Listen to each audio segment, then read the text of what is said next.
waiting to receive my dragon. Phil said he's gonna promise me a dragon, man, but it's not. YouTube, Blow Yard Game. Geeks all over the globe. Welcome to a brand spanking new episode. Because we geek. We talk about all things in the geek culture involving movies and television. You guys already know, man. We do this every Tuesday evening, Saturday morning, man, as we get our geek on. Got a few things to talk about today, as y'all know. If you've been here before, you already know how we do on the show. But if you're new to the channel, man, if you're into geek content, movies and television related, hit that subscribe button, y'all. Join us here, like I said, every Tuesday evening, Saturday morning. All right. Now, also, too, you guys can hit them likes for us today. That'd be much appreciated as well. Shout out to people who just subscribe to the channel. Appreciate y'all as well. Welcome to the channel. And yeah, listen, if you guys have any questions, any comments, too, go ahead and put those there in the comment section, and we'll address those here at the end of the show. All right, fellas, man, we got a few shows we got to get to, man, and some Spider-Man talk, man. Spider-Man breaking all the records. You know what I'm saying? Somebody on the show didn't believe in it, but, you know, it's all good. Listen, you know, we can talk about that there in a little bit. Yeah, you know, somebody said 500 overall. But listen, but no, we can get to it here. We can get to it, y'all. Let's see what show we can start with first. So we can talk about the X-Men 97 since we can talk about it on the last show because we kind of went over time a little bit with the Spider-Man talk. We were pretty excited about the Spider-Man brand new day movie releasing. So let's get into a little bit of Spider-Man talk, y'all. Listen, what we normally do on the show is, man, whenever we have these talks and discussions about these shows and these movies, we gotta warn you up front, okay? If you have not seen this show, we recommend you go see it, come back, let us know what you think, all right? But until then, you have been warned.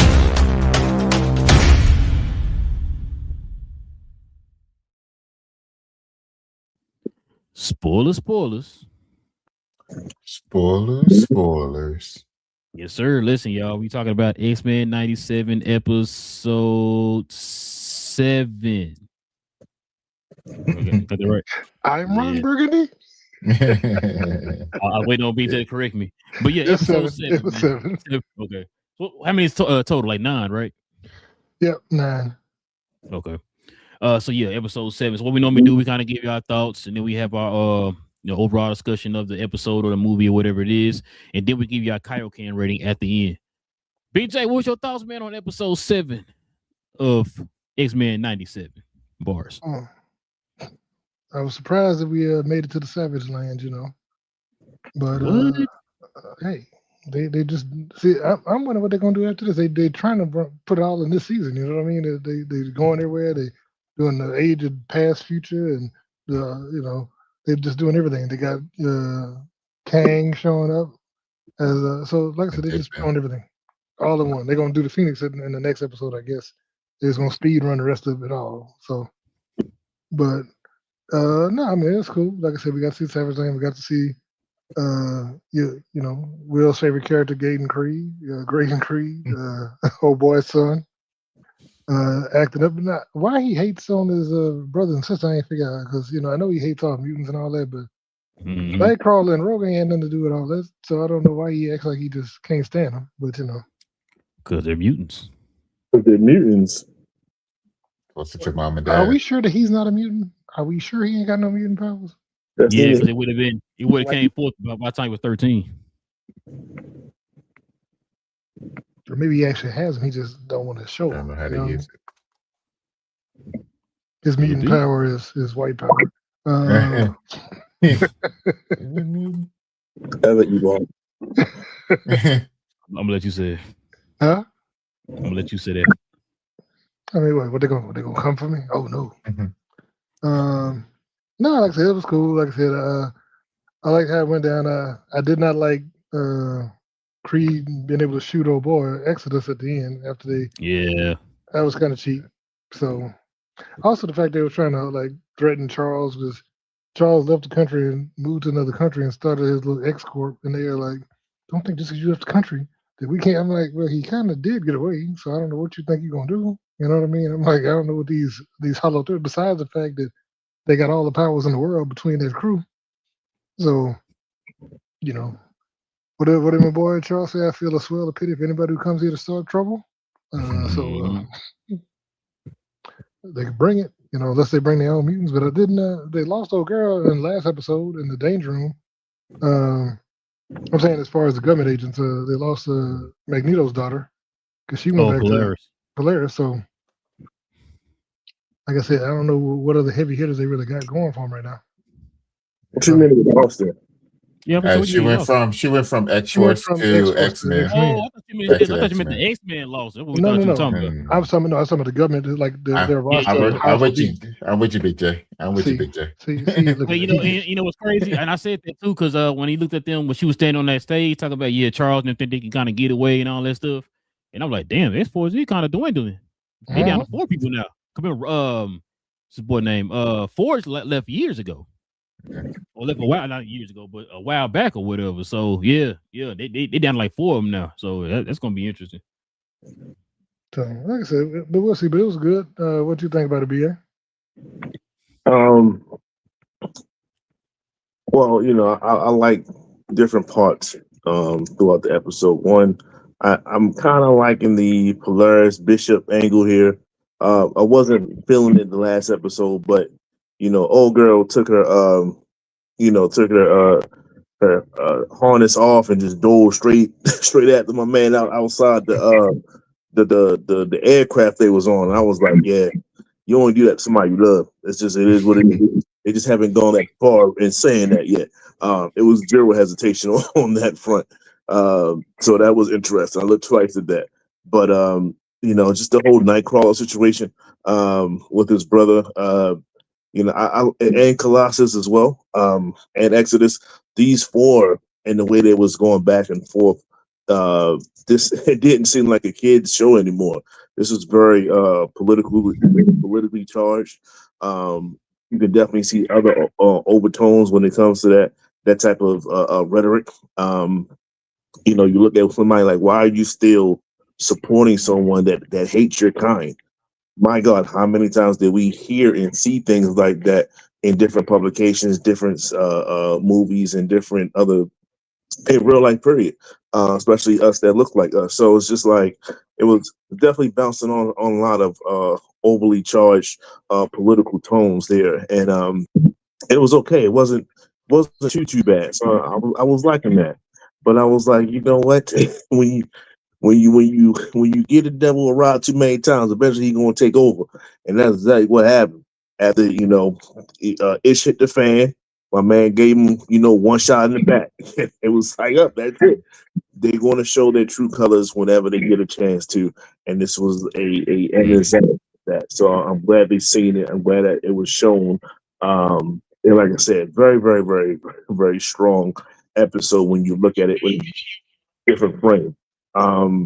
Also, the ending of it when Colossus pretty much said Ilya would have forgave or whatever like that, meaning like you did your job, Nightcrawler.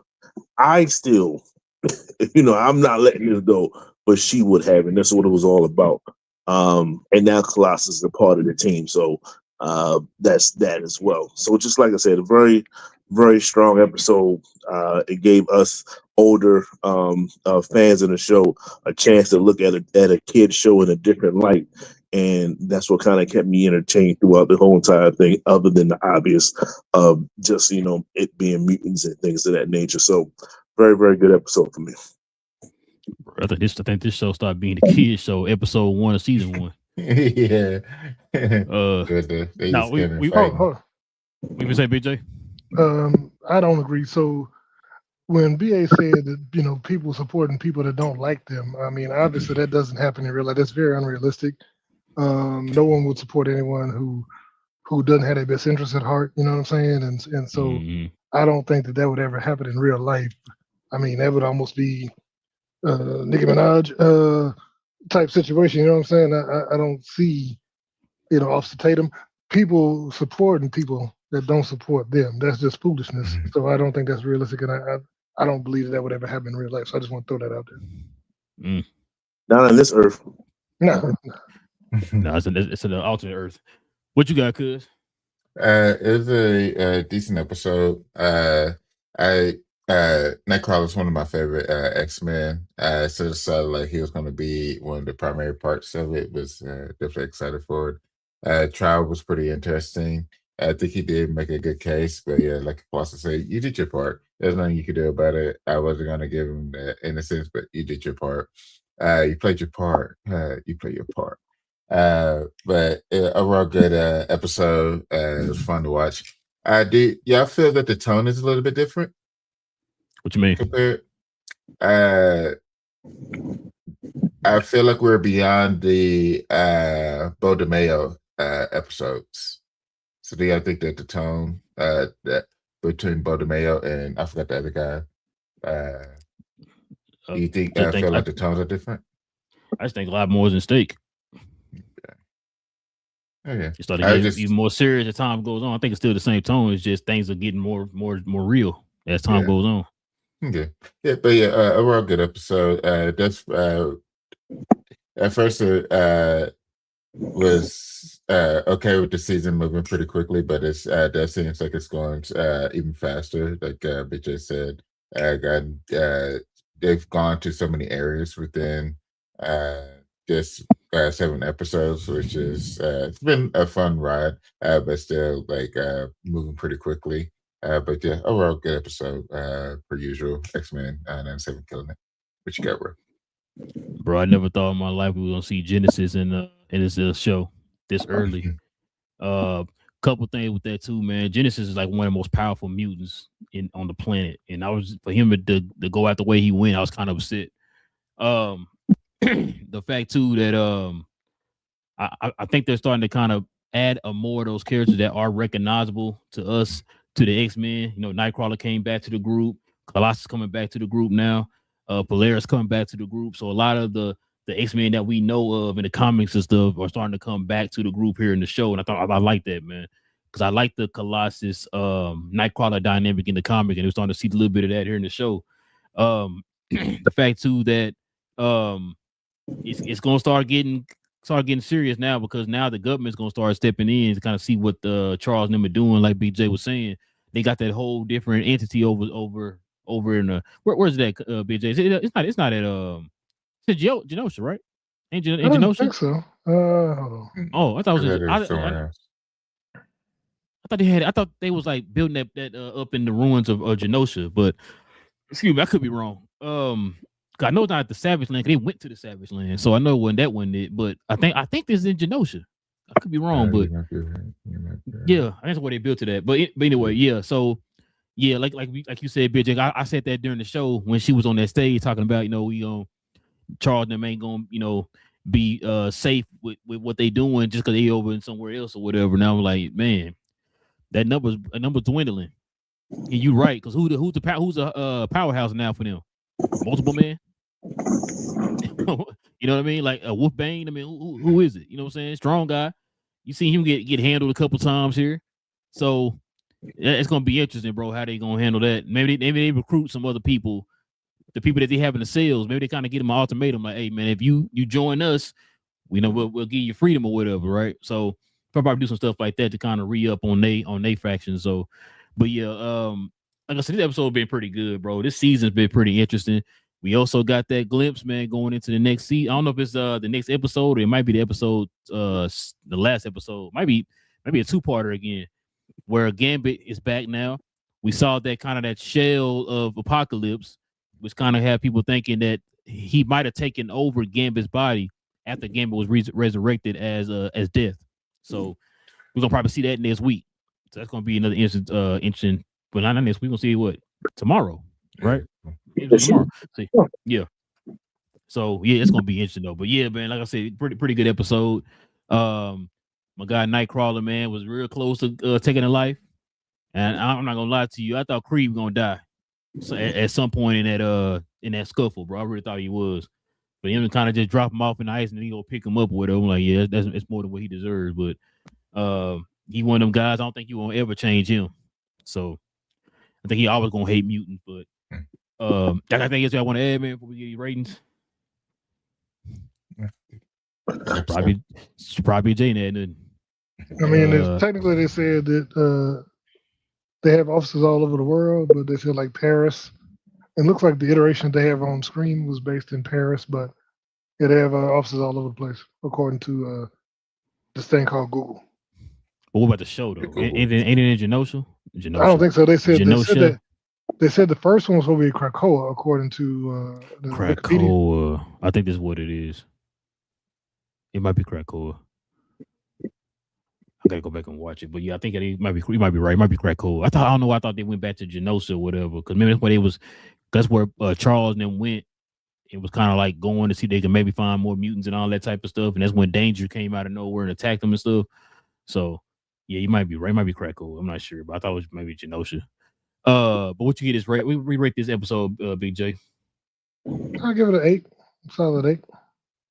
Boy, he be hating every day, boy. I tell you, just hating out your heart. Get the hate out your heart, BJ. BA, help me out here, man. I don't understand what's going on. BA got you. You don't give it a 6. Go ahead, BJ. Go ahead, BA. A 6? No, man. Bro, you know what? Have we ever gave anything lower than a 6 on the show? Yes. Yeah. Oh, yeah. Yeah. War of the Worlds. War of the Worlds. Yeah. Did that even hit a 10? Did that even hit a 10? I think between all four of us, it didn't get a 10. I think it was 10, yeah. I forgot about that. Oh, man. That was, you're right. I forgot about that. This episode, I feel like, I'll go 8.5. Okay. I can watch this again. I should have watched it again. Yeah, I can watch it again. I love the fight scenes. When Nightcrawler was fighting old boy, and they was teleporting and like you rarely see two teleporters kind of fight each other. Like, normally don't, and I think they did a very good job of showcasing that. And he can read minds as well, but I guess when Nightcrawler teleports, he's in another. He couldn't do it. Yeah, he couldn't do it in another dimension. So I was like, oh, that's a dope ass, that was dope. So that's the fighting scenes and the overtone and the relationship that's budding at the same time too. I give it an 8.5. What you got, Cuz? I give it an 8.3. It was good. Wasn't the best, but it was just a good storyline moving forward. So I give it an 8.3. BJ, I don't need you to hype these people up, man. Like I said, the only thing I did not like, I don't like how they did Genesis. I said Genesis. Genesis is a whole nother character. That's Cable Sun's. That's Cable Sun's name. Mm-hmm. His alter ego name when he turned evil or whatever. But yeah. So, but yeah, I don't like how they did Exodus, bro. I don't like how they killed him all so easily. They did explain the fact, like you said, BA, the fact that he couldn't read Nightcrawler's mind to kind of gauge what his next move was in the fight and all that stuff, because he was teleporting through different dimensions and stuff. That's how his powers work when he's teleporting or whatever. So other than that, I don't like the fact, like you said, BJ, he got shot with a gun. That's it. I'm like, that's all we get from Genesis. So I mean, because thank you. Leviticus. Yeah, Revelations. Deuteronomy. But yeah, all of them. all of them. Every book in the Bible. Collar Palms. Shout out to Deuteronomy for this particular show. Right.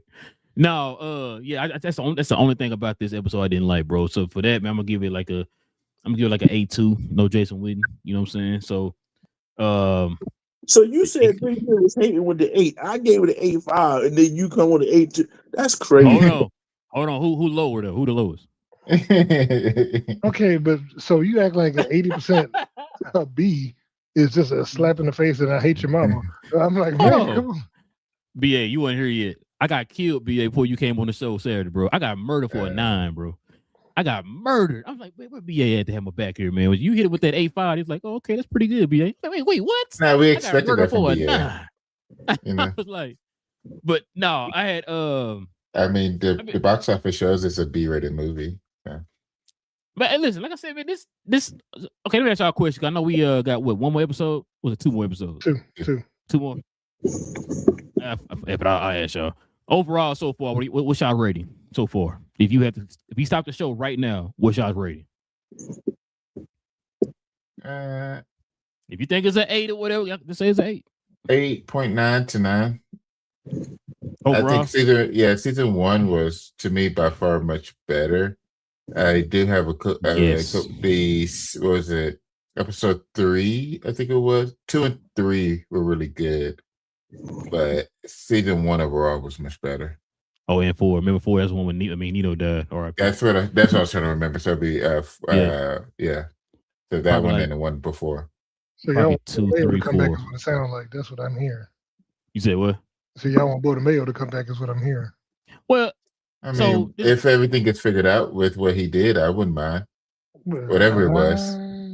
Yeah, I don't Whatever think he's coming back.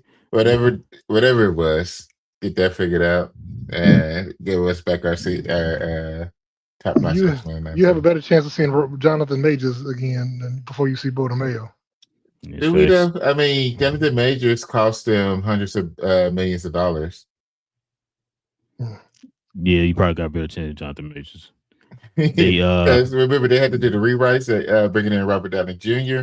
Robert by himself is what was his sign on? A couple 100 million, 500 million. Yeah, 100 million. Yeah, 100 million. So that right there, and then you have to rewrite. So you had to bring in more writers. Have to change the whole storyline of the MCU. That's hundreds of millions of dollars. But actually, Though they cost them hundreds of millions of dollars. You gotta think about it too, like this too, because a lot of that was self-inflicting because they didn't do the character right. Yeah. From the get-go. But oh yeah. Because now, remember, Jonathan Major's not in the public bashing Marvel. You know what I'm saying? Like Bo Mayo is every chance he get. You know what I'm saying? So that's why I say like, nah, I don't see Bo coming back. Yeah, you're right. But no, I was gonna say, I see what you're saying though. I kind of agree with you. I know what BJ want to hear. Oh yes, season 1 better than season 2. BJ, it's just better. It's just it felt like it was more like each episode was a cliffhanger at a point. It seemed like, and it's just like, yo, what happened in this episode is gonna lead directly in the next episode, so forth. With this one, it feels like individual episodes. Like this episode felt like an individual episode. It didn't feel like it was something that's gonna lead into a greater story. It's just like, yeah, you know what I mean? It felt like this story was a self-contained story. The Wolverine story we saw, right, when he got his claws and his metal back and everything, that was a self-contained story. It felt like it wasn't anything like 1 through 4, yes, that felt cohesive or whatever, right? But it's like 5 and to 7 is like it felt like individual stories, and then it's like we get back to episode 8. Okay, now we back to the main story, or what it kind of feels like in that sense. But I guess overall probably like an 8.5. I mean, the episodes are good. It's just like I said, it's just a different type of pace to the story from season 1 to season 2, in my opinion. But what you think, BJ? For this season, like I said, for all the issues we had, like with the first 3 episodes feeling rushed, not taking time to establish the storylines in those first 3. That bottle episode with Wolverine goes on an excursion, lying to everybody to get his claws back. You know, I didn't like that episode at all. I mean, I liked you didn't like it at all. No, I didn't like I didn't like the point of that episode because we just came off. We just came off of Magneto dying, and then we're like, "Hey guys, look over here." And I was like, I'm saying, the tone felt weird. I know they wanted to do like a palate cleanser. Yeah, I guess so, but it's just like we didn't get a palate cleanser at the Gambit. It's Gambit like, you say what? Gambit ain't Magneto either. But Gambit one of the main characters of the X-Men show. But he ain't Magneto. He not be Magneto, but he's still one of the main characters. Remember, that was the most heavy-hitting episode of season 1 was when Gambit died. It's like, what the heck? Quiet music in the background, nothing in the background. It was just showing the, you know what I'm saying, the credits and all that stuff. Like, yeah, that was a heavy hit. You know what I mean? Like it's like we just went right on to the next. Remember, because as soon as that happened, what they do the next episode, they showed the outlash from the mutant community when that happened.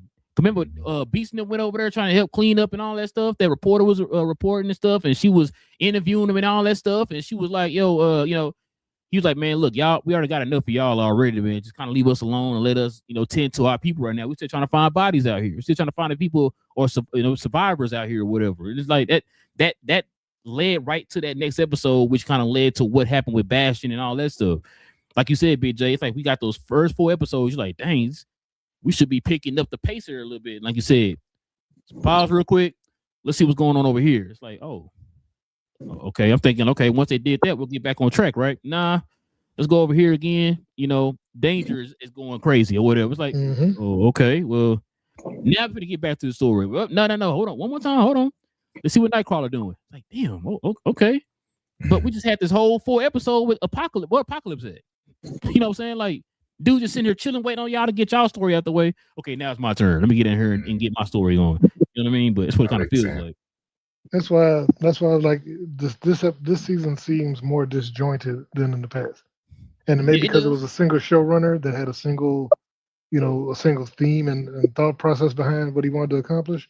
But this seems like they're just kind of, let's do the Savage Land too because we ain't been there before. And hey, you know what I'm saying? Let's For the, go for the back to LT Weapon X. time, it was the You 7th know, like what 3 times in the original. So yeah. it's just like I said, they just seem to be just kind of speed running this.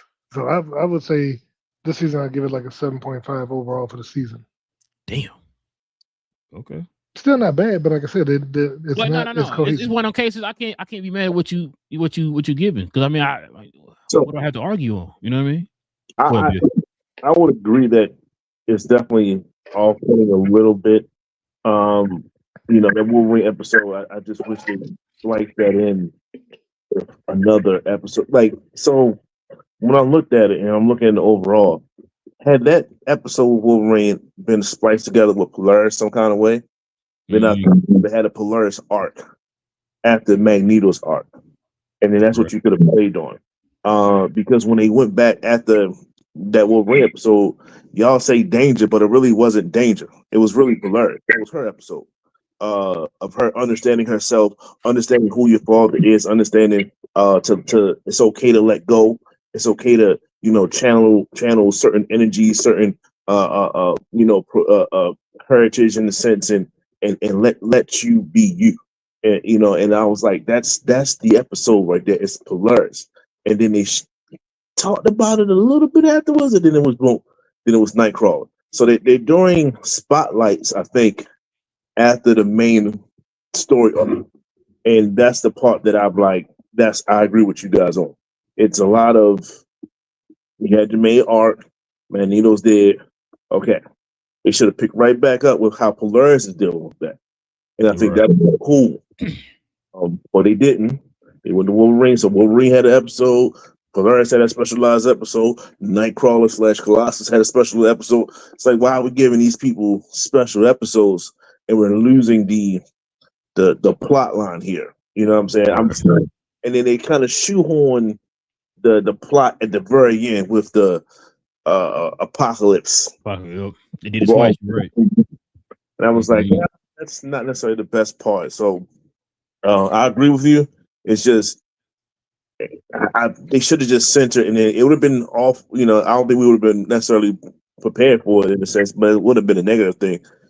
I think Polaris should have had like a 3-story arc, 3-episode arc covering majority of that, and then that's would have been like, okay, you went from Magneto to his daughter in a sense that has his skill set, his power set. And I'm like, damn, like that's cool. So now let's get Polaris some love that the average person don't know nothing about Polaris. You know what I mean? We do, but the average person don't. So that would have been good for them and stuff like that. But they didn't. They chose to go the route they want to go to. And now let's see if they can stick the landing. That can save the season, in my opinion. I am going towards Jay, but I'm not there yet. Because I do like the individual episodes. I was actually a fan of the Wolverine episode. So um, I guess I'm at an 8 with the consensus. And let's just see how they stick the landing. No, I kind of figure y'all's numbers will be around there because, like I said, I'm between you and Big J, BA. I agree with what Big J is saying. I do agree. Like I can admit, like, look, the first season flowed a little bit better compared to this. What we're seeing, what you just said, BA, it kind of goes back to the whole 30-minute episodes and maybe adding a couple more episodes just to give it time to kind of flush those stories out the way that they should be flushed out, like you said with the Polaris, right? Or if you're gonna do it within each episode, you kind of stretch the episode out to about maybe 45 minutes, extra 15 minutes on there, so that way you can not only fit in Polaris' story, but you can squeeze in Wolverine's story at the same time. Kind of like, hey, what's going on over here this time? What's going on over there at that time? You know what I mean? So yeah. correct. So I'm saying, so that's why I kind of was hoping they were doing, because like I know first season we weren't complaining about we wanted more minutes, but we didn't see it as a problem when it was 30 minutes in the first season. But like you said, what you just said, B, is perfect. Like you said, if you're gonna do it that way, you either need to add extra episodes or just stretch the episodes out further. Because technically it's less than 30 minutes, to be honest with you. You know what I'm saying? 'Cause you got credits and for like 5 minutes. So it's like 25 minutes or whatever the case is. So yeah, that's why I'm but I mean, I'm with y'all. I'm like around an 8.3, somewhere around there. You know what I'm saying, for the season so far, man. Hey, we could probably change my mind with the last 2 episodes. We'll get, Gambit and Apocalypse and all that stuff. We'll see how that go. But all right, y'all, let's turn the page here and get to some dragon talk. We got House of Dragons, episode 7. Man, because you already caught up with the book? Yeah, I'm caught up. Okay, what was your thoughts on episode 7, man? It was good. So I was wrong when I was talking about the end of a previous episode about Corliss. He was taking. I said that too, and that's why I said Yeah. I told you knew this. Yeah, We didn't see nobody. You did call it about the "Who are you" at the end. They did snatch a finger up off of him and sent it to the sun. The sheep stealer getting jumped was wild. Josh, your theory about that? So supposedly, sheep stealer might be pregnant. That might have been that powder that you saw behind what's her name? Girl and the boy. That it wasn't poop. That was a nest for the eggs.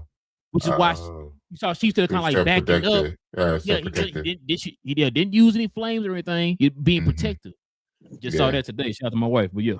Oh, okay, yeah, that makes a lot of sense. Then. Overall, episode was good. You had we got to keep it short. Okay, so I had Sunfire popping back up.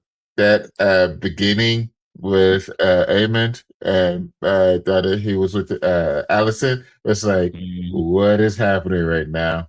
I saw that it was like House of Dragons was crazy for that. Yeah. Like that was crazy. And then you got the first coward to flip over to Ormond, the first Dragon Rider, the first coward to do it. So I wonder if they're going to show the other one where he flipped, how much of a brute he will be, because I think that will be pretty a good part of the story. Because right now they just have him kind of like misunderstood or whatnot. But I hope that they actually show him as a brute as well. But overall, it was a good episode. Just in how Rhaenyra's having a tough time with trusting the people around her, and that's going to have a huge stake at how much worse it gets for her. It was a good episode though. Overall, what you got, Bia? I think it was a really good episode. It's a lot to hit on. The dance of the dragons themselves. Like, this is the first time I've seen like dragons kind of interact like that, and it started to think like they don't control these dragons at all. Like that's the wool they have on Westeros. They keep saying it to Targaryens. They can kind of tell them what to do, but even you can trace different paths throughout the series. When Lucerys got killed by Aemon's dragon, Viscera, Viscera, like that was Viscera. That was the dragon that did. Aemon just wanted to scare him. You know what I'm saying? He didn't want to chop his body in half and all this stuff. Like, he didn't want to let the dragon decided to do that. And, it's just different iterations where it's like, yeah, like these dragons are a little bit different. And I feel like the people are matching the dragons versus the dragons matching the people and everything. And it's like, And what you saw was when Sheep Stealer was getting pressed by Rhaenyra's dragon, like Rhaenyra's dragon was about to die. Like Yeah. and you can see that that's like a screenshot of maybe this could be your future. Like you think you have a control on everything, but you really don't. And you're going to see the world around you start to crumble, and it's already happening as we go along within the same episode. You know what I mean? So maybe she probably, hindsight's everything.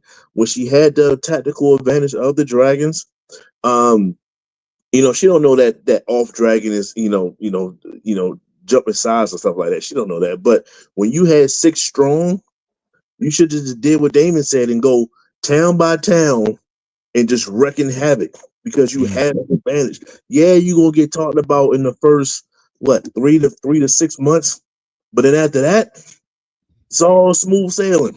You know what I mean? Because no one can press you. You know what I mean? And I think that this is what's happening within as we go along, and it just this whole episode and that when they were just interacting, I said, "Yo, her dragon is getting destroyed." It wasn't the fact The other one wasn't there. The other 2 wasn't there, boys. Just man. So that would have been a straight dramatic hit to her whole thing.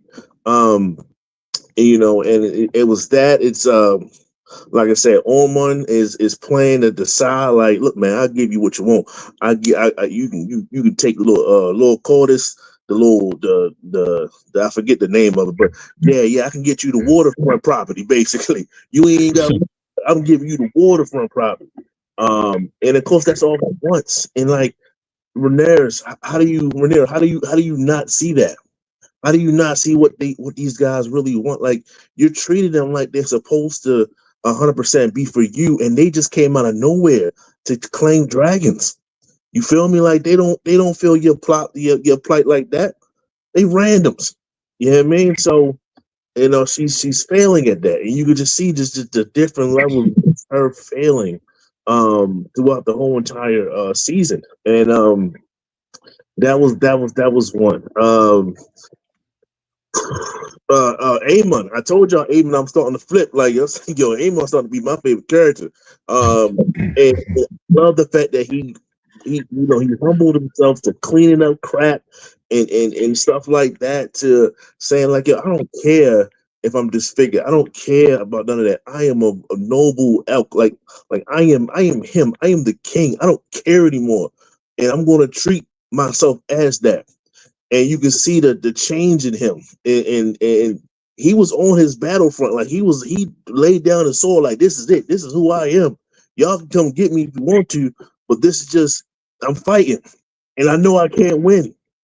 And then I guess that battle cry, Sunfire heard it, and came out of nowhere, limped her ass, her limped his tail over there, and face half chewed out like Two-Face. Right, but it matched him, right? And they matched each other, and boom, killed the whole army in a sense. At the car, so ooh, that's it. That was very impactful. So this just and like I said, he didn't control that dragon. That dragon came to him. You know what I mean? That dragon heard him and said, "All right, I'm up now." You know what I mean? He ain't forced that situation. So these dragons are really running the show. I think this is the one episode that kind of proved that. And it's just it's just ever twining to Tumbleton. So that's and it should be a lot of people. That's just it's one of those. It's gonna be one of those episodes. I can't wait until next Sunday. But yeah, this Sunday was definitely different. But shout out to Abe. I'm not even gonna talk about Aegon and that whole opening scene. I did say to myself, "Oh, you talking about Aemon? That's Aemon. Amen. You got them switch. You got them switch. Switch names. Yeah. I did say to myself, I said the thing about Game of Thrones versus, so there's a lot more I say nudity. I'm just going, that's a good way to cover a lot of things. Whether you want to see it or don't. I was like, it's not too much of this in House of the Dragon, and then boom, one episode you get Queen Rhaenyra with Shorty, that's realizing, what she say? She was talking to the other lady. And she was like, a hoe gonna be a hoe. No matter where you at on this That's what she said too. journey, you still are that. Don't forget it. So I guess she said F it, and like, you're right. So let me do what they tend to do. And she's consoling the queen in that situation. And then, Eamon having whatever it is that he wanted to have, and don't know who it is that is. You know what I said? I shouldn't have thought that process, and then I would have probably maybe avoided that scene that happened in the very next episode. So I blame myself for the future writings of that particular episode that I had no idea that they had rolled into it. But it's just another good episode. I had no major issues with it, and then I've never seen dragons interact like that. So very, very well done, HBO and the cinematic team.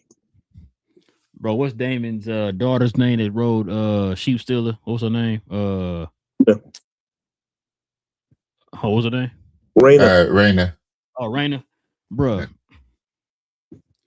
you wouldn't have got caught if you had just stayed your butt where they told you to stay. Just stay gone. Now, bro, then they told this girl 3 times, hey, man, keep your butt up there in the mountains or whatever, stay hidden, because if they find you, I'm going to get in trouble too, right? They just said this a million times.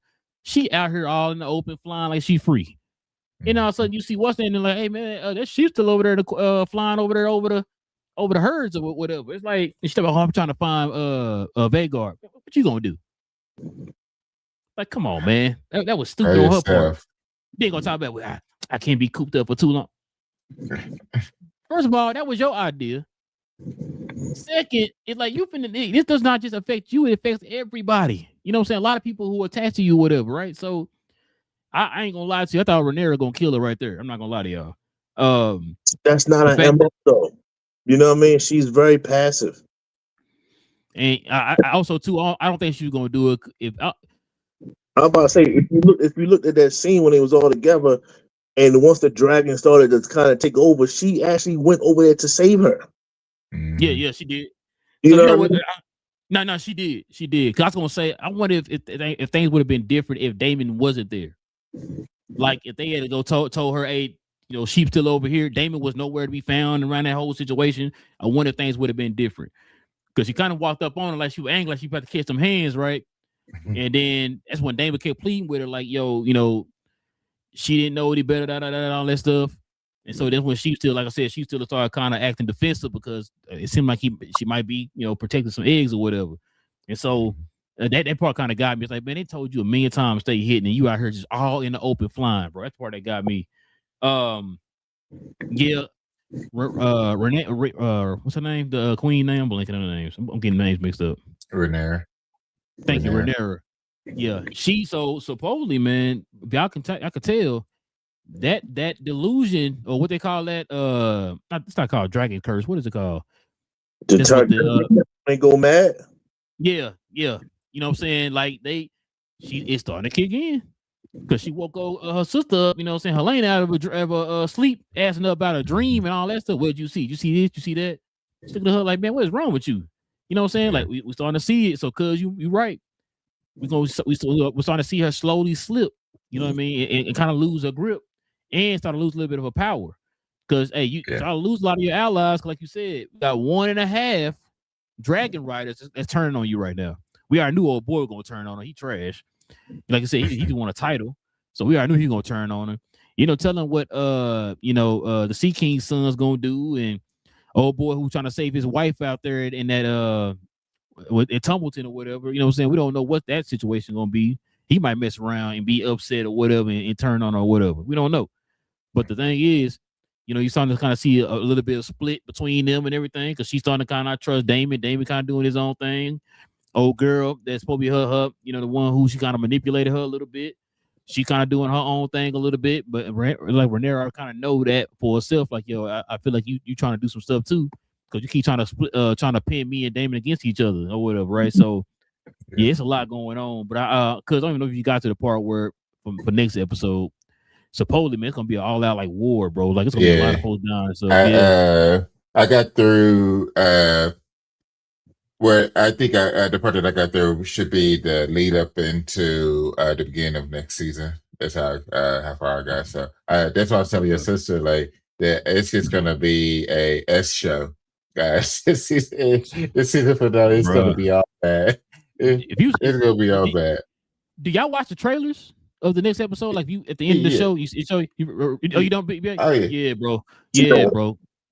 Oh yeah. As soon as the show ends, I fast fast forward track to it. yeah, Immediately. every time. Let She me see fast what's forward right happening. to the end. Let's see what's happening on the next episode, bro. Because that's when I was like, damn. I said, yeah, it's about to get real. The next episode, because it's right here literally set up that next episode. When you see people, stuff starting to kind of fall into place. Next episode, taking right off. Like you said, Aegon's dragon came back, which I heard people saying it was theorizing that he was hibernating to kind of recover and all that stuff. Cause like you said, half his face chewed off. You know, so Yeah. You said what? He was based. They purposely put two scenes together. They had Sunfire looking like a dragon that was sleeping, and then Corlys' wife, her dragon, slain over the wall in a sense. Remember they chopped the head off, but the body was decaying. You can see the physical decay from the dragon, and they put those. Oh, it was that like was her dragon. So it shows you, yes, the dragons will die and start decaying just like any other living matter, but not Sunfire. No, Sunfire was still intact, like nothing happened. He was just in a coma. He knocked into a coma, and that's why Aegon said, "No, it's warm." Still, he's still alive. Yeah, in a sense, and that's what it was. So they didn't hide it. They just didn't full out tell you. Yeah. Yeah. Oh, I'm glad you said that, BA. I forgot that is her dragon on that wall. I thought they picked the dragon up or whatever, took it or whatever. But yeah, okay, I guess that makes sense. Right. They cut the head off and they ushered that into town. Yeah. Oh, that's what it was. Yeah, that's what it was. Yeah, that's what it was. But what do you give this episode, cuz? I give it a 9 because of how Sunfire just popped up on the scene. I know I have a feeling like the season finale is gonna hit like a 9.5 plus, so I'm gonna give it at a 9. Yeah, Sunfire popping up on the scene, and the 9 isn't just like a pull down. It's still a great story, great show overall. But yeah, I give it a 9. What about you, BA? I'm also going to give it about a 9 as well. Like I said, Aegon he turned the corner for me. I'm definitely like Aegon, huh? Okay. I guess I'm Team Green now, man, and just it is what it is. I tell you what, I don't think Helena makes it out this season. No. I have no. I don't know how they're going to make it happen between this season and next season. It's too much emphasis on her. Like the whole tapestry is based off of her. She's having these dreams and everything. It's stronger and stronger. Huh? The dreams are getting stronger, and she's saying that too. It's something going to happen, and I think she got to bite the dust. So I would expect that this next episode. RIP already, bro. Because if you because I don't know if you got to that part of the story yet or what happened to her. No, not yet. I know what happened to her. I just don't know what. I don't know. I didn't think that they were going to do it this season. I figured her anything happened would have been next season. Probably next season. Okay. I'm not because I feel like it's a lot of you know how they do in like other type of stuff. Like you get a lot of speaker lines in nowhere. Yeah, something. It's too focused on you. It's too focused on you. I feel like you just because. That's fair. That's fair. I can definitely see next episode, but I wouldn't. I can see next episode, but I wouldn't be surprised if it's next season. So put it like that. I think they said next season will be the last season. So you know what I mean. So because I think they said next season is the last season because because you already close to the end, so it's got to be next season the last season. Yeah. You know what I'm saying? So yeah, I'm gonna give it a 9 as well. Like I said, the story it definitely kept you interested because now you are this is one of those setups we always talk about where episode 7 leads you right to 8, and you hoping 8 knock it out the park. You know what I'm saying? It sets you up, right? It got you a runner on base. Now I need the 8th episode to get me home or whatever, right? So that's what we kind of hope it's gonna be with this one. But I think it will. The last 2 episodes, I think your boy Sir Christian, bro, you saw him parade his head around the town or whatever, right? I think we're getting there, man. And I don't want to say too much because from what I heard, because I know you haven't got to that part yet in the book, but I think y'all are going to be satisfied with some folks getting what they deserve. And put it like that. Okay. There's going to be some people. I got a lot of driving this weekend, so I'll get caught up, or I'll get pretty far there. So yeah, but y'all got one more show to get to. Let's get to the Cape Crusader. So check this out. Last season, the first season got a 94%. This season got an 88% for season 2. So I'm gonna get y'all thoughts on it. BJ, you watched it, right? I'm getting caught up. I'm almost done season 1. So I started watching over the weekend. So you cool with us talking about it? Yeah, go ahead. So you cool with us doing?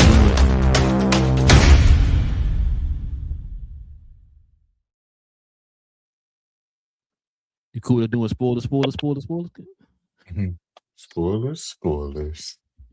What you got, Cuz? What you think about season 2? It was fun. I like how this Joker was maniacal, and it made me a lot more nervous than other versions of Joker. Like the other versions of Joker was more of your chaos. He was either a thug or a chaos agent. This one was maniacal, planned out. He was a problem. It's like, I don't feel comfortable with this. Just watching. I don't like a Joker with this type of planning. Like, what was it, 6 months? I think he had his plan going. Yeah, he said 6 months. Yeah, like was able to snuff several people out in that time frame with a plan, and then just like being able to release it. So I don't like that Joker. I don't like that at all. Riddler was of course crazy. I like how with this style of it, the noir style to it, it changes their style. So like your for the most part the Riddler, but he didn't do anything that we know of what the current day Riddler would be like. It was just that one riddle. Exactly. And that was like, how you gonna catch this bullet? But he was just shooting up everything and just power hungry. And then couldn't really be trusted by his own folks because he had no problem stuffing them out. It's like basically dead man don't tell no tales type of guy. And then Poison Ivy, she came through, put him down, and then just dipped out and was like, I'm good. I did what I wanted to do. That's all I wanted to do. So it was a good season. It just overall it was a good season. It also felt like this is what we were asking for this season in X-Men 97 as far as the continued storyline. Like it was a continued storyline all the way through. Even though Batman had to deal with different people, it was still an overall storyline that you could feel throughout, an overarching storyline. And that's what had you locked in from the beginning of the season to the end of it, was the overall season. And then the Joker. As soon as they showed him in the background in the shadows, I say, oh man, this is going to be crazy. Because first one was the gang, the boss. He that had won the square case, snatched him up immediately. So, but yeah, just overall, it was a good season. I can see where, it's always really tough for these type of shows to hit the how the first season went, but still, 88 for it. It's still really good for it. It was a good season. What you got, Pierre? I didn't see it. I didn't finish it. What? Why? Did you get started on it? I did. I saw like the first couple episodes. Yeah. Yeah. Well, Office is when like when go when you get to the Joker, so if you get to it by Saturday, I wanna pick on your that. brain on it. I will definitely get to it by Saturday. I guess what throws me off is the whole, like you said, the Riddler thing. Like in Mm. the limited scenes that I did see of him, like he is like he. It's a whole different vibe. Like it's not Mhm. like Yeah, boy. kill Mhm. everybody.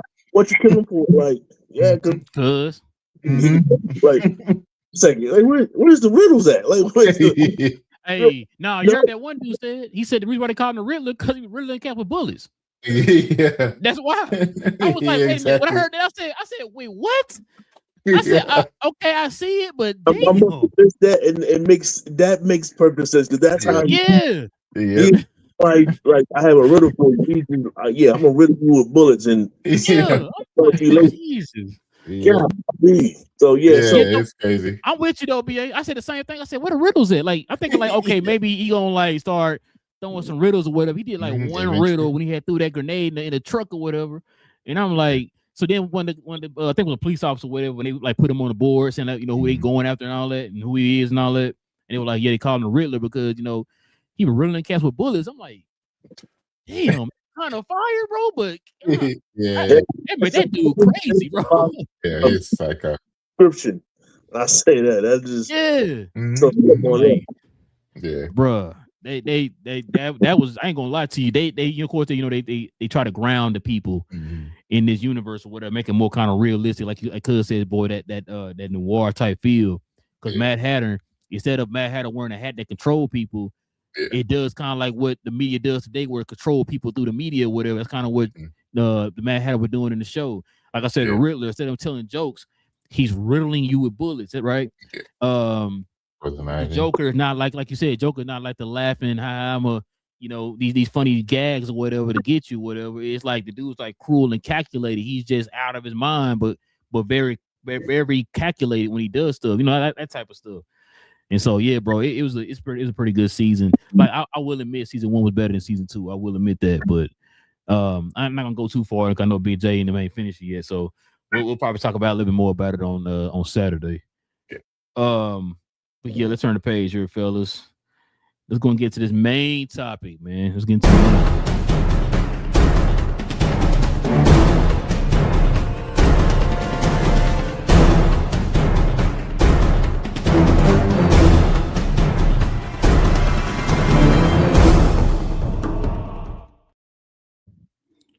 Fellas, it's been a great weekend for the friendly neighborhood Spider-Man.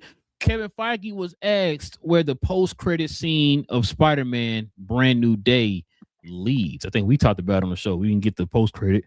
Excuse me. He says another very well-known Marvel franchise created by Stan Lee and Jack Kirby. I still don't get that, but it is what it is. I don't know if they mean. I think Big J, you asked, was talking about it on the show. I think on the last show we talking about this is me. It's gonna be off world. Battle World's gonna happen off world, or how is this gonna work? Or is it gonna be more like in line with the 2014 version? But we'll have to see. So here's some other news dealing with Spider-Man. So Spider-Man has earned $360 million at the domestic box office, y'all. They said it's officially had the biggest domestic opening weekend in box office history. So put that into perspective, y'all. Check these numbers out. So you see right here, these are top 5 of all time. Star Wars: The Force Awakens at 248. Avengers: Infinity War at 257. Of course, Spider-Man: No Way Home at 260. Avengers Endgame was at 357. That was the highest. And now Spider-Man Brand New Day has passed it up at 360. And I'm not talking about a full circle either. So those are the numbers for that. So check this out. So Spider-Man Brand New Day dethrones Avengers Endgame domestic opening and also too. Globally speaking, it has reached over $1 billion at the global market within, I think it was like 4 days or something like that. So that's worldwide. It's already at $1 billion. But crazy numbers, fellas. Crazy numbers. BJ, get your thoughts on this, man. First of all, I'm gonna get Cuz his props. He did say 3. He did say he's gonna pass up what's the name? So I'll give him his props. He did say that. But go ahead, So, BJ. like I said, I'm happy the movie's doing well. You know, for some reason people associate my thoughts on things as hatred, but no, I can tell you that when I saw the movie, what I tell y'all. Then I say, hey, Will, you gonna give my score on that one? Because I love the movie, and once again, I love good products. And all I want to do is if I rank something low, it's not because I hate it. It's because I want them to give us the best quality product because I want us to keep being able to go see stuff like this. I don't want them to just give us any kind of crap and say, here you go, take that, be happy. I want them to give us the best quality stuff, and we see what happens when they do. When they give us high quality, we show up, we give them all our money, and they all happy. Now they're gonna learn the lesson, or they're gonna be like, you know what?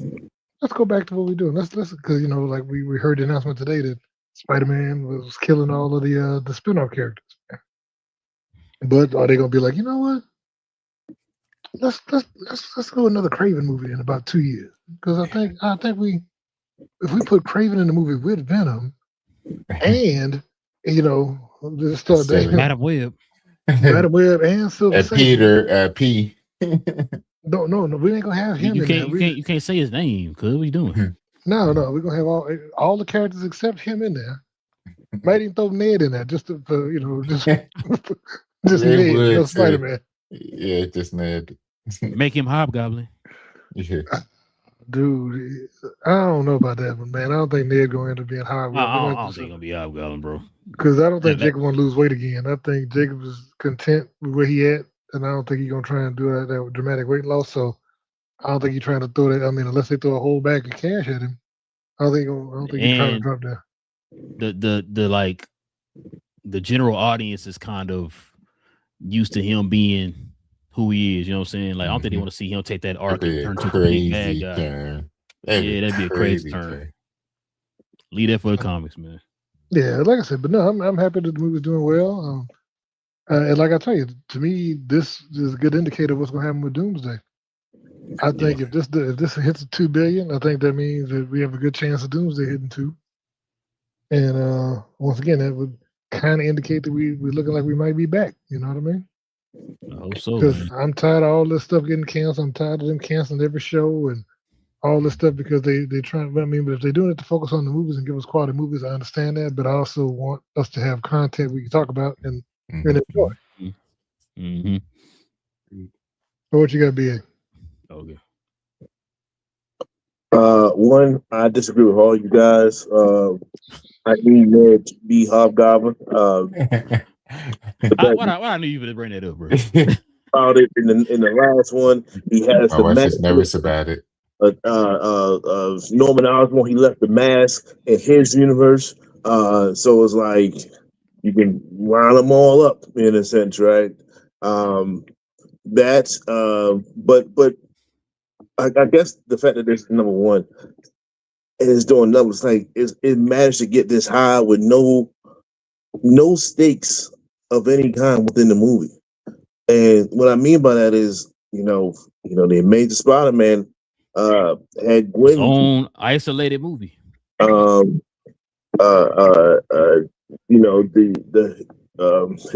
aunt died in the last one. In a sense, there was no deaths in this movie. There was no critically high stakes in this movie. He talking about main deaths. He talking about main deaths. Boy just went to the hospital. He fine. He did not go to the hospital. That man, he's fine. All the people in the damage control. Fine. What about the people that she threw the bomb in the tank? Up. Okay, hold on. What about the tank that blew up in damage control? Nobody died. Everybody got out. Yeah, everybody got out. Oh, okay. Everybody got out. It was kind of like Joker in Dark Knight. He evacuated the whole hospital. They blew it up. It was the same thing. Oh, okay. And when Hulk fell down to the ground with all them big old chunks of building, nobody got hurt. Yeah, everybody was on the outside. They knew Hulk was up there. They had it blocked out. Did anybody get hurt? They ain't answer either. They ain't say nothing. They were like, get on the back of the some folks had a twisted ankle, trying to run from him. when the 25-foot long pieces of concrete fell on people. They're like, oh, yeah, and everybody's fine, man. They all went upstate. They went upstate to go to a farm. Riveting. No, it's doing crazy numbers and everything. So, yeah, but that's the thing. Like he's going past the villains, and now they're adding villains. That's not even a regular villain for him, and it's like, no, I think it's perfect that Ned eventually. Man, Ned might be the one to end Tom Holland in a That certain would be crazy. and they'll usher in Miles Morales from that. Like that could be Flipping over the desk. and it's coming. Like if you keep hearing the way Tom Holland gives the interviews and things like that, like Miles is coming, and he wants Oh yeah. Yeah, I know that. that gives you for the future. But it's just the fact that this is what it is. I still don't see how it's doing these numbers, but the numbers is crazy. But it's only good for the a whole genre as it is, as a whole. Only good. I know Kevin Feige is definitely talking to DC like y'all thought y'all had us last year. You know what I'm saying? So this movie and the next one that's coming in December is going to do some crazy numbers. If not, I mean, if it's close, then it's already crazy numbers. So just Marvel's on top right now. Man. I'm gonna ask y'all a question, but I'm gonna let them get Cuz's thoughts here first. What's your thoughts on this, Cuz? This is just the fans, kind of like what Big J was saying. This is the fans paying back the studio for giving them what they wanted. The grounded Spider-Man, the practical effects, a great storyline. This is just us showing them this is our appreciation and this is how you should do your movies, is keeping it nice and simple, but giving us a great storyline and a good product, a great product with it. And we will show up, we'll talk about it, and we'll get as many people to go see it as well to spend that time in the theater. But we all know that what we've talked about when it comes to Spider-Man, Batman, Superman. They can talk about all the superhero fatigue that they want. When it comes to these particular characters, they're just different. Like they just cross over when it comes to just cultural. For those that are within the nerddom, and even to those who are on the outside of nerddom, even if you don't watch all of the comic book movies, you know these characters. You know of Spider-Man, and so once you get now you get a good movie, and then you have the initial rush of people going to go see it. And then on Sunday, you end up having all the walk-ups and people purchasing at the theater instead of the pre-sales and stuff like that. It just allows for it to go crazy like this. So it's just at this point just appreciating the ride at this point, and just being able to see the numbers just constantly increase at this point. Hey, y'all know they doing a re-release for Spider-Man in IMAX this weekend. Mm-hmm. Y'all want to go see it? I'm going to see it Monday anyway because I got invited to a thing with the basketball team. Oh my god! Oh, okay. Yeah, cause I'm thinking about that's why I asked my wife if we do anything the weekend, because she do the planning and the scheduling for what we finna do that weekend or whatever. So I'm like, let me make sure if we don't do anything, I might go watch it in IMAX. I might go check out the new IMAX room in Mesquite. Okay. Don't go to the one on Webb Chapel. I saw they tried to steal somebody's challenge out there last night. Are you serious, bro? Yeah, while he was in there, they took the whole window out, the driver's side window. Took the whole window out the car. That's wild. Stupid. Now go. I don't know. I might have to find time on Sunday because Saturday we're going fishing for Jack's birthday. Oh wait, Jack's birthday Saturday? It's next week. He starts school on Wednesday, and then his birthday's on Thursday. Yeah, he don't start school because he said wearing diapers. We're not doing that. Nah, listen. That's what I'm about to say. Let me ask y'all this question now. And y'all better not dodge it. BJ. You better. Matter of fact, you better. You know what? I might give you a chance later on. But for right now, BJ, I need y'all to call it right now. Is this going to do better numbers than Doomsday? Okay, BJ said, "Oh, that was quick. You want to think about that before you said it? You sticking with that?" I've thought about it before. I don't think it will. I think this one's gonna probably do. I think this one will do probably 2.1 to 2.2 billion at this point. We got him. We got Big J on the side. Doomsday. I gave him It 85 took a while. chances to change the number. Yeah, it took a while. It took him a while. BA, we finally got him. He on our side now. I can admit if I did wrong, but I'm looking at the data, man. We already had 4 days in, we had over $1 billion. So I think what's. I'm sorry, BJ, and to kind of continue what you just said. You said it too. You looked at the schedule. There's nothing behind this movie like that. No, for the next month. Now, I don't think it's gonna stay. I don't think it'll hold on like what's the name? Endgame. No, Odyssey did. Odyssey, because remember it had almost had the lowest drop in history of a movie that started off over 200 million domestic. So I don't think it's gonna be like that. I don't think it's gonna have like a 20% drop next week because that'd be stupid. It'd be almost at 2 billion by Sunday if that's the case. Jesus, easy. So I think it'll probably. I think but all the repeat viewings and people going back to see multiple, I think it'll drop to. I think by next weekend we'll be looking at around the end of the weekend. For 1.5.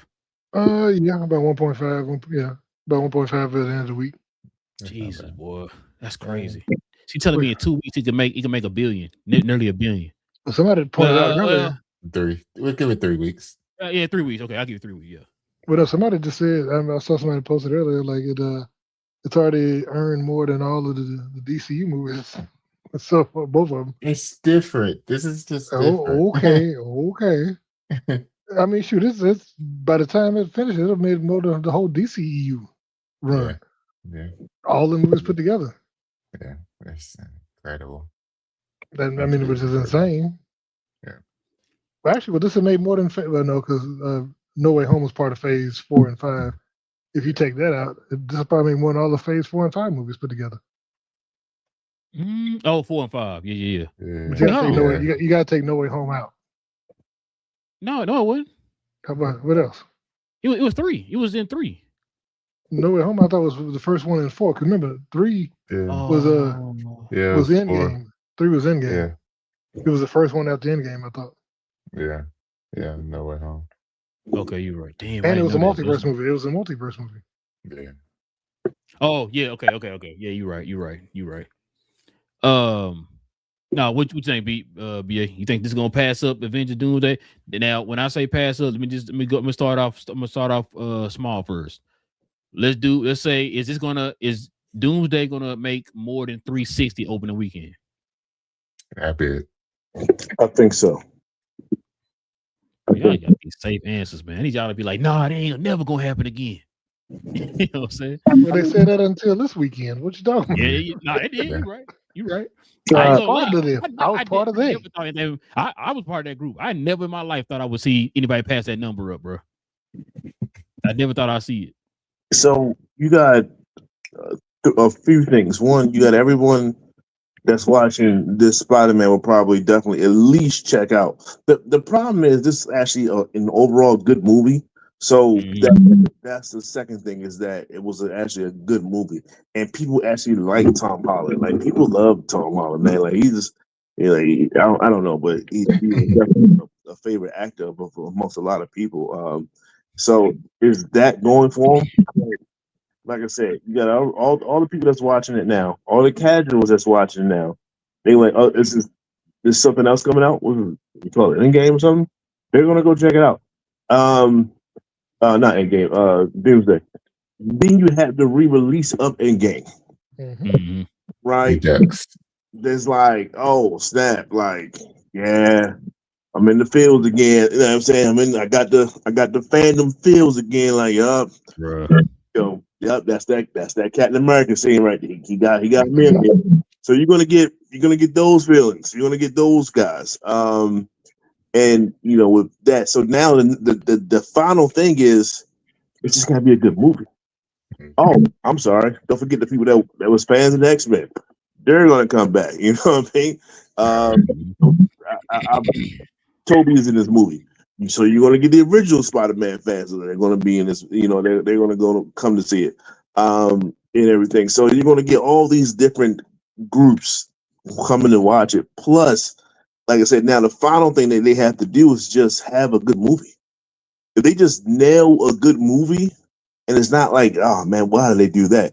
That was crazy. I can't believe they did that. That was not. Why would it, you know what I'm saying? If they don't do none of that, that has the rewatchability factor, yeah, it's going to beat it. Okay. We would say, BJ, you should say something.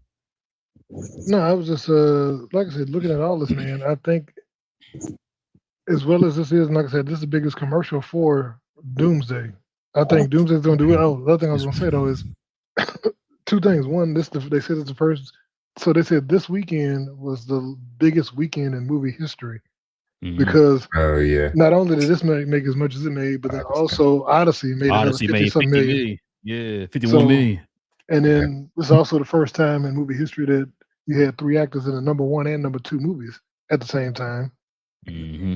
And I don't know, this might be the year of Zendaya because she's gonna be in Doom too, which is gonna probably make $1 billion. So she may be in $3 billion movies. Wait, ain't John Bernthal in that movie too? No, not that one. So. No, okay. It's Jason Momoa. Oh, okay. Yeah, I was gonna say something too. Oh, also too, y'all brought it up. Endgame, the re-release or whatever. Redux. This is gonna help that. Yeah, Redux. This is gonna help that. If you think about it. Matter of fact, when it come out, BJ, September what? September. So, no, I thought it was before that. I think it was mid-September. And like mid-September, I think. 18. That's about a month. Like that. Yeah, about a month. So that's also gonna help that, especially too. I don't know when they're gonna start the marketing for that because they gotta start some kind of marketing because September 25th. Oh damn! So every month, so we're close to 2 months. So yes, but still though, like I think that's gonna help boost that movie. I know people talking about Doomsday. It is going to help boost Doomsday. As a matter of fact, I think they said Doomsday's ticket sales went up some more because of what Spider-Man's done. You know what I'm saying? So, yeah, I think this is not only going to help Doomsday, but I think it's also going to help that Avengers movie too. Because once they start promoting it and saying, "Hey man, we got these new scenes in it, new post-credit scenes and all that stuff, bro," Marvel about to collect all the money. Which also too, when we talking about the overall box office for this movie, if they didn't add those pieces in and rename it and all that, shoot, Endgame would have been over 3 billion worldwide for its total. It would have been over 3 billion, but because it's a whole nother movie or whatever, technically, you know what I'm saying? So it's pretty much a new movie. It isn't going to have those same numbers or whatever. So I don't count toward those numbers. So, yeah, it's gonna be interesting, bro. I'm gonna try to go see it in IMAX this weekend. I'm gonna try. Yeah, like I said, we'll try to see that new IMAX room. I don't know if they put new chairs in there or nothing. Cause you said you didn't see what's name in IMAX, right? It was Adobe. It was an Adobe screen. Oh yeah, room 16 is my room, man. It's my room. But yeah, man, that's gonna be it. It's my room, BJ. But listen, you got your recliner with your name on it. Man, listen. That's why I told my cousin said that the seat that he was sitting in, him and his wife seat wasn't working. I'm like, hold on, what BS. Well, I hate them suckers always kicking up, boy. You know what I'm saying? That's our favorite movie room, man. But yeah, so y'all got it. Y'all got it beaten. You got Doomsday beating it opening weekend. So does it beat it overall? Yep. I think Doomsday will win overall. I don't think it'll beat opening weekend because of Dune. I think that it's splitting too many screens. A good point. I think it's splitting too many screens to be able to beat it. That's my only thing. Is because it's opening weekend for 2 big movies. And I think with like Jurassic Park, Jumanji also comes, I think, a week after that, or maybe 2 weeks. 2 weeks, I think, after that. And that's like $1 billion film too, Big J. You sleeping on that? Jumanji make money too. So, and that's like a family movie. Because Spider-Man don't have anything really behind it, like of that ilk. You know what I'm saying? So.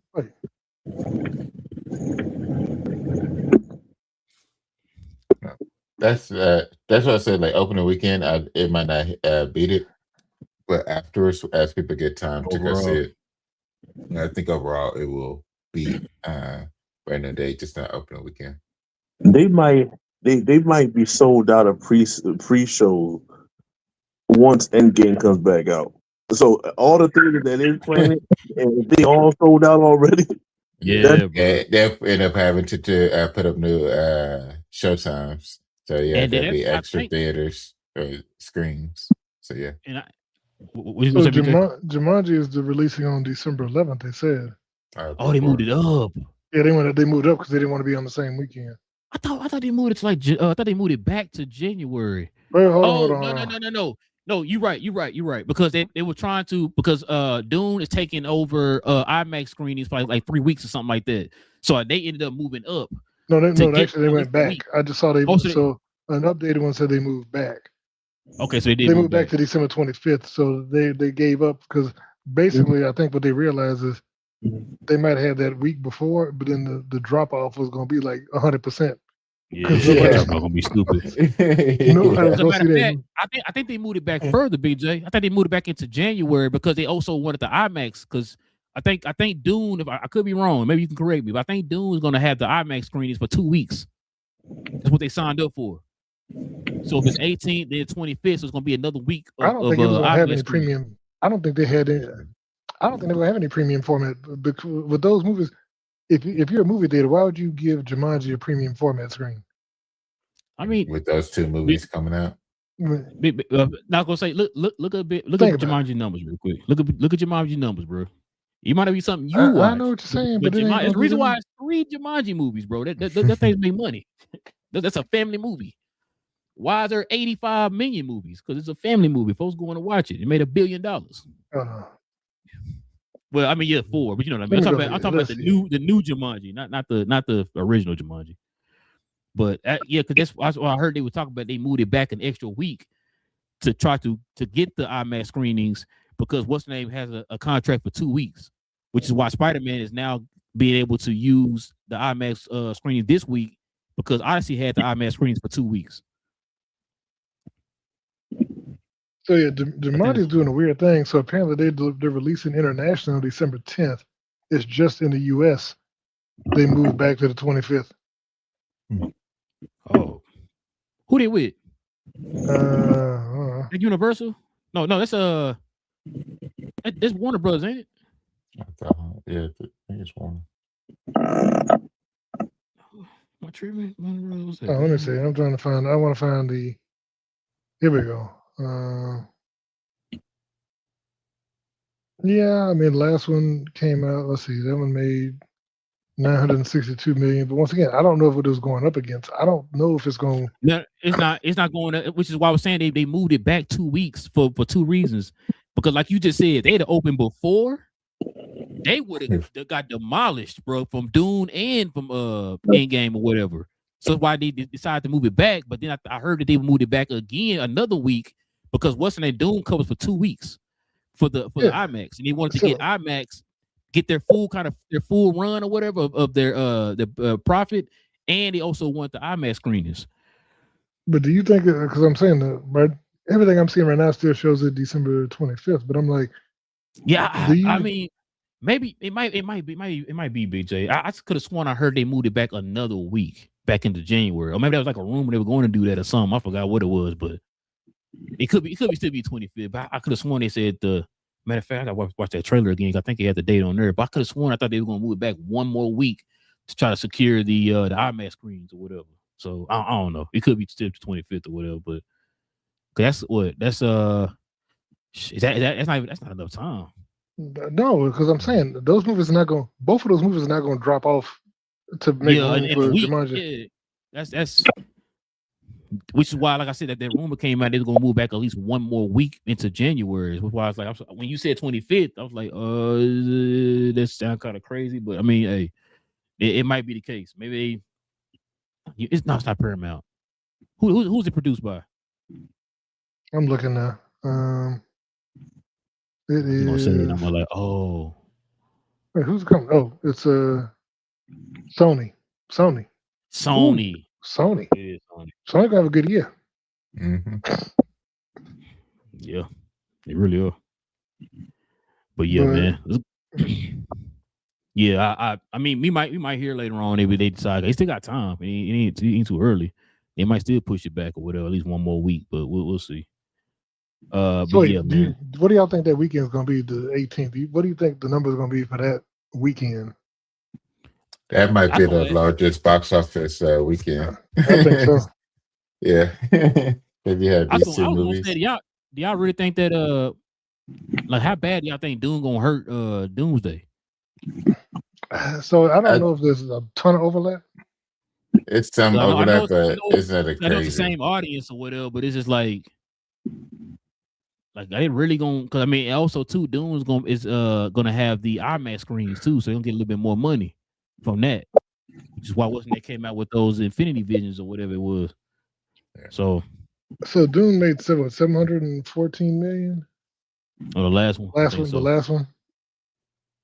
But man, when Endgame come out, it's gonna be a wrap. It's gonna be a wrap there. So I hope that's the case. I'm not gonna lie to you. I'd rather go see that. Wait, what is it? See, look at so here's this. Then Dune is Warner Brothers. The domestic opening of that last one was 82,505,000. You know who might get hurt behind all this? Doom. Yeah. Doom might get hurt, bro. I don't know why they want to go toe to toe with Doomsday, bro. That's crazy to me. Like I guess I asked the wrong question. Why has it going to affect Doomsday? I think it's going to affect Doom. And we're gonna look back at this. Like folks gonna be like, why did Doom not move their schedule? Because remember, Doom say, nope, we stay where we at.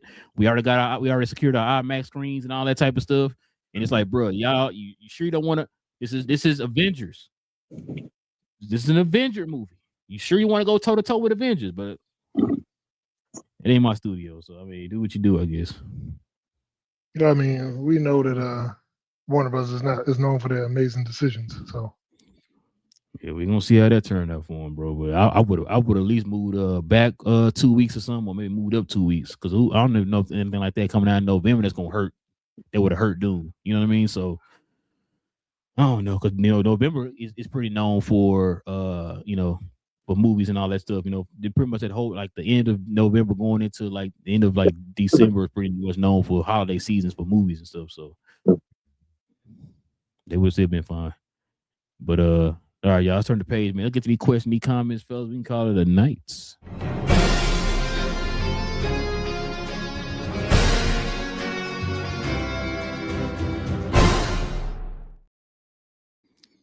All right, man. Let's see what we got here, man. CJ, what up, man? He said, so happy Spider-Man is doing so well.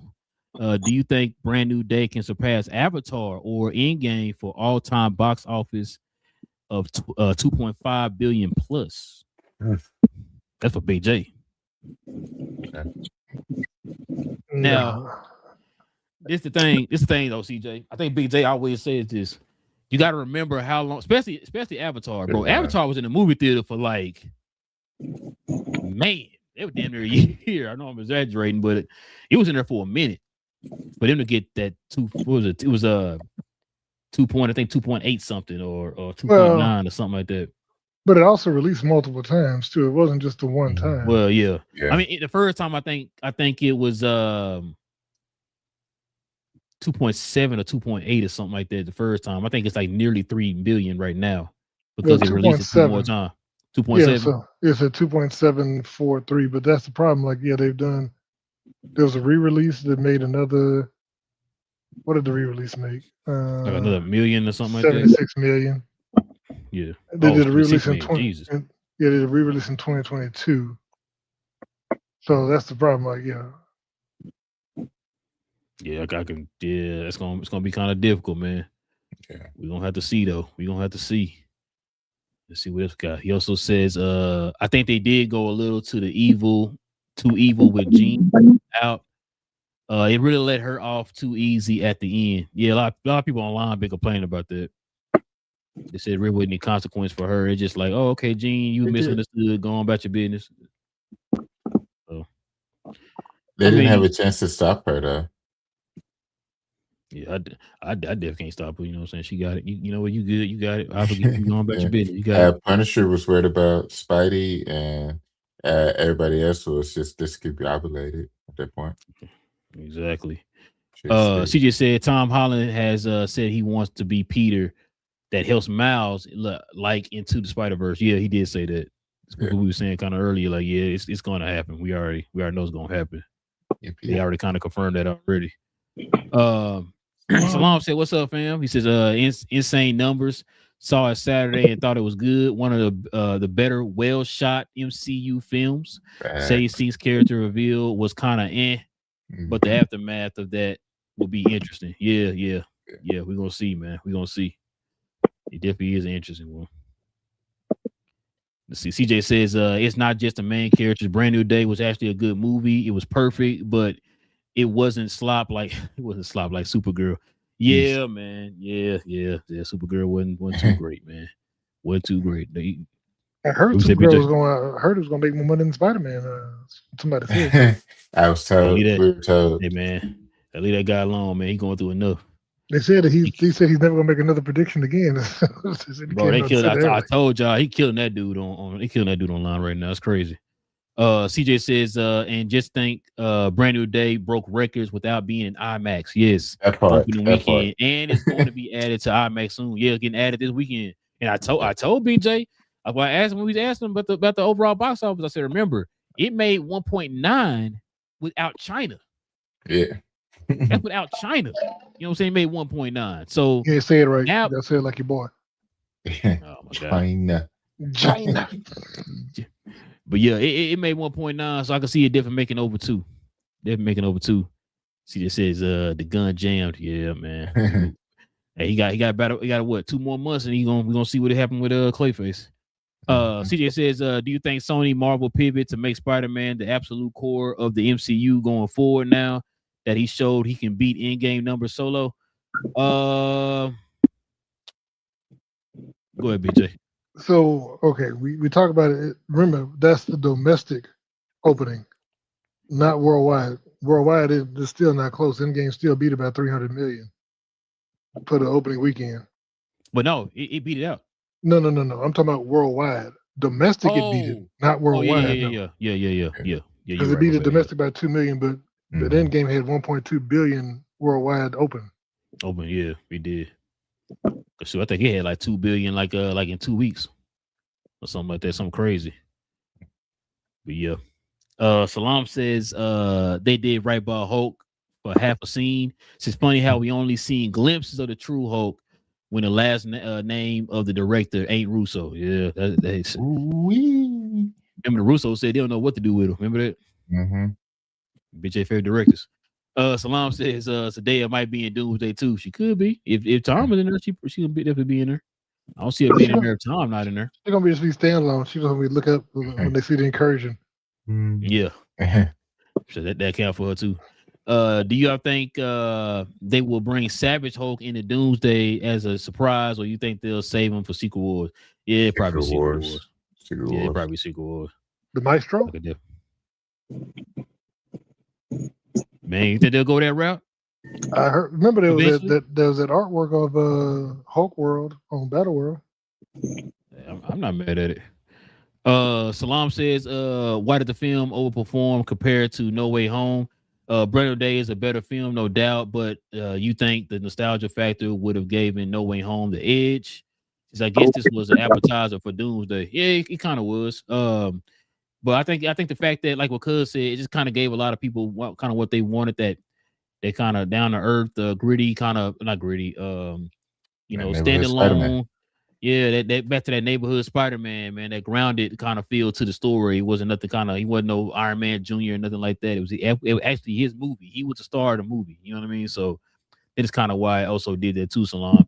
I understand the nostalgia part, but at the same time, it went back to the true essence of Spider-Man. You know what I'm saying? It felt like a classic Spider-Man movie, but in the MCU. You know what I'm saying? So Salam says, I got to catch up on the last show. What was Big J hating on? What the same criticism people had about Sadie's character and Peter's tech? No. So I was hating this time, Salam. You know what I'm saying? I gave it a 9 or whatever. But No. He liked the movie. Now the criticism, Salam, is I think BA kind of said it. The fact that we don't know what Peter's job is, how he get the tech. The fact that you got to be honest, Salam. She killed people, and there's no consequence. She actually killed people. Oh, because he injured people, sprung their ankles. You know what I'm saying? So, I mean, yeah, that's probably I think what a lot of people online are fussing about, man. The fact that it's like, yo, hold on. Wait, did that dude go to sleep on that car? When he just laid back on that hood and went to sleep? That's what it was. Yeah, he got tucked in on the car. Somebody brought a blanket to him. Real tired. You got BA? Yeah, he looked tired. What you got, BA? Huh? What you got? When I get what? I thought you were about to say something on the last question from Salam. Oh no. What's the question? Why the Brand New Day did better numbers than No Way Home? Oh no, I did say because we were still coming out of COVID during Brand. That was like the first major movie when people started to go. Oh, that was. Yeah, so that was. Still had a lot of people saying, "No, I'm still not going to the movie theater." You know what I mean? So all this is because of Fauci. Shout out to Fauci. I plead the fifth. But yeah, people were still worried about COVID. Hater. Dang, you know what? No, you know what though? Thank you, BA. That's just strengthened my argument even more, BJ. You heard he said it still made 1.9 from COVID, BJ. What's up? Yeah, 2021 December is. Yeah, you know what I'm saying? Like, I'm trying to tell you, bro. Like that's a good point, BA. Thank you. Salam says, she killed people, no doubt. That old man in the streets got messed up. Yeah, bro. He's his grandkids gonna miss him. You know what I mean? He said, oh yeah. I forgot about that, BA. Yeah, you know what I'm saying? I didn't think about that either. I'm glad BA brought that up. I forgot about COVID. He made 1.9 without China and COVID, bro. That was 1.9. You got none of those no more. It's gonna be in China. And I think the only thing we worried about now is bad lettuce and eggs. You know what I'm saying? So we good, man. I was about to eat a salad right now. Oh no. We see this as I plead the fifth. Yeah, man. Yeah. Yeah. Guess I'm gonna be on the show Saturday if I eat this big salad. But yeah, man, listen. We appreciate everybody, man. Geeking out with your boys, man. Great show, y'all. Great show, per usual, man. Shout out to the folks who just subscribed to the channel too, man. Hey, join us for these conversations.